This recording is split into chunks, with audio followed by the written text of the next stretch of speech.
In today's video, I'm going to teach you how to vectorize an image in Affinity Designer. Vectorizing converts a pixel-based image into crisp, scalable shapes, perfect for logos, icons, or artwork you may need to resize without losing quality. First, open Affinity Designer on your computer and make sure your document with the image you want to convert is active. With that ready, click on the image to select it. You should see selection handles or a bounding box which confirms you're targeting the right layer. This is important because the trace tools only affect the currently selected image.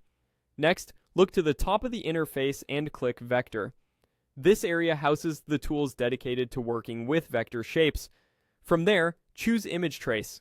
Image Trace analyzes the pixels in your selected image and interprets them as lines and shapes, creating editable curves instead of fixed pixels. A panel or set of options will appear so you can guide how detailed or simplified the conversion should be. Start by adjusting the edge threshold. Think of this as how aggressively the trace detects edges. Lower values pick up fine details and subtle transitions, which keep small features but may introduce extra complexity. Higher values focus on stronger contrasts and broader shapes, which simplifies the result and filters out minor noise. Move the control gradually and watch how the preview changes so you can find the balance that best represents your artwork.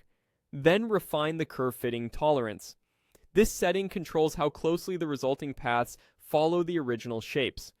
A tighter, lower tolerance creates more anchor points to capture intricate contours with high accuracy. A looser, higher tolerance reduces the number of nodes, smoothing and simplifying curves, which is great for clean, minimal logos. Choose the level that matches your end use, detailed for precision edits, or simplified for easy scaling and fast performance. When you're happy with the preview, click Apply. Affinity Designer will generate vector curves based on your chosen settings, turning your image into scalable shapes you can recolor, edit, and reuse without quality loss. The result is ideal for printing at any size, exporting to various formats, or refining with vector tools like the node and shape operations later on. That's it. Quick, controlled, and reliable. You'll now have a clean, vector version of your artwork that looks sharp at any scale and is ready to integrate into your projects.